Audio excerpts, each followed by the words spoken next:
안녕하세요. 모닝쇼 김은별입니다. 네, 어제 대통령의 날이 지나고 뉴욕 증시 이번 주 첫 거래일에 문을 여는 모습이었는데요. 일단 하락으로 거래를 마쳤습니다. 지금 엔비디아의 실적 발표가 내일 새벽쯤에 우리나라 시간으로 나오게 될 텐데요. 이를 하루 앞두게 되면서 엔비디아가 4% 정도의 급락세를 기록했고 결국에는 이 시장 전반에 투자 심리에 영향을 주는 모습들도 있었습니다. 엔비디아가 다시 시장에 활력을 불어넣을 수 있을 만큼 강력한 가이던스를 제시할 수 있을지 시장에서는 약간의 의문을 품고 있다라는 분석들도 나오고 있는 상황인데요.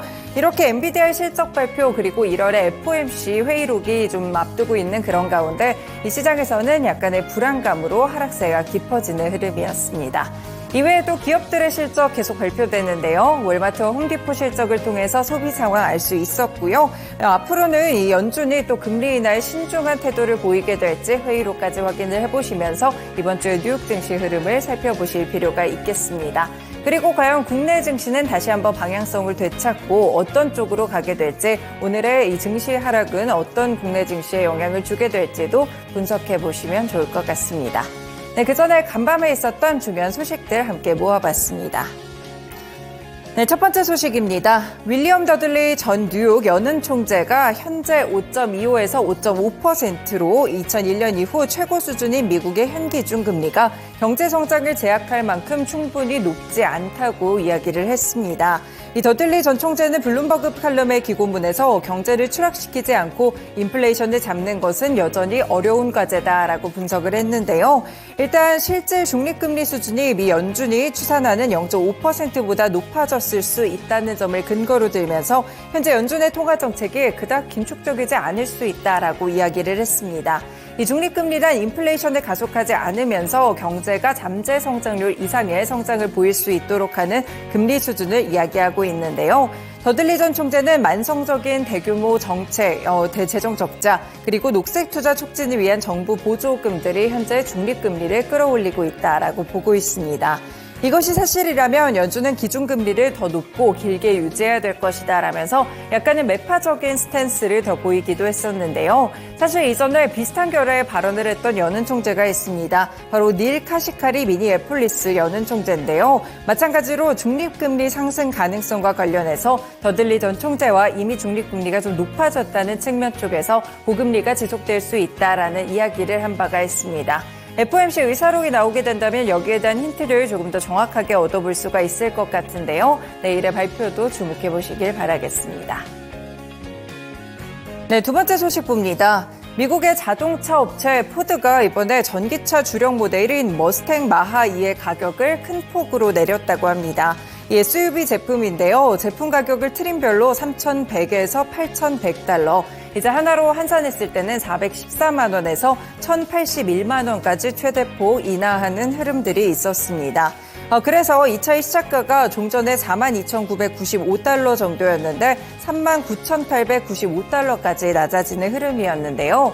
이번에 이렇게 가격 인하폭이 가장 컸던 고급 트림은 6,125만 원부터 시작하게 된다는 점도 함께 전해드립니다. 일단 포드는 이날 성명을 통해 판매 성장과 고객 가치의 최적 조합을 달성하기 위해서 시장에 계속 적응하며 지난해 모델에 대해서 가격 조정을 단행했다라고 이야기를 했는데요.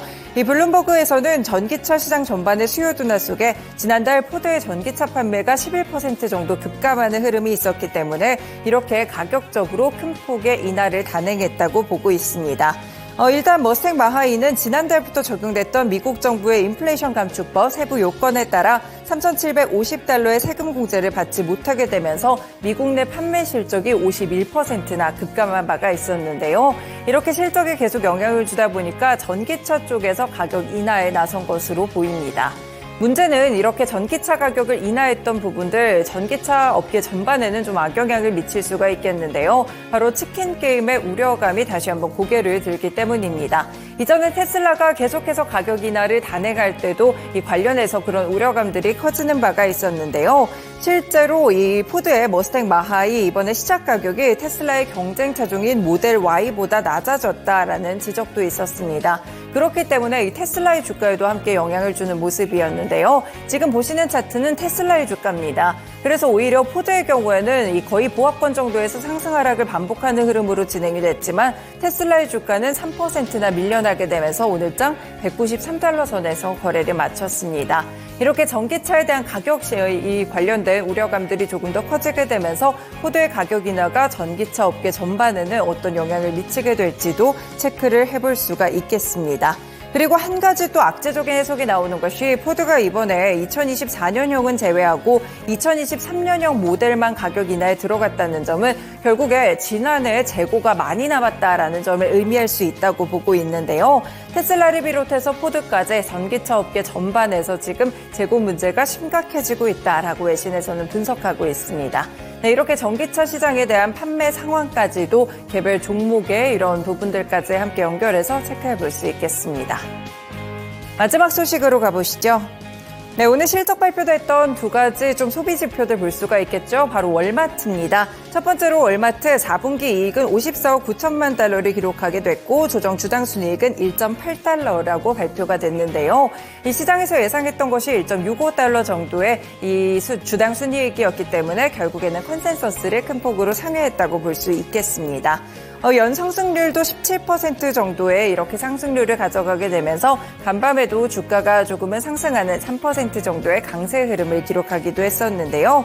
그리고 유통업의 중요 지표라고 볼 수 있는 1년 이상 영업한 미국 내 동일 점포의 판매량 추이도 4% 이상 증가한 것으로 집계가 됐습니다. 전자상거래 부문에서도 17%가 늘었다고 하는데요. 네, 이와 더불어서 월마트의 경우에는 광고 사업을 확대하기 위한 전략으로 스마트 TV 업체 비지오를 23억 달러에 인수한다는 소식도 함께 전해졌습니다. 그리고 이렇게 월마트가 실적 발표를 하게 되면서 여전히 미국 내 인플레이션 상황이 아직은 끈적하게 떨어지고 있다는 점을 지적했다는 점도 함께 살펴보실 수 있겠습니다. 그리고 반면에 홈디포 보실까요? 홈디포의 경우에는 가정용 건축자재를 판매하는 업체라고 보실 수가 있겠는데요. 이번에 5분기 연속 매출 감소가 나타났습니다.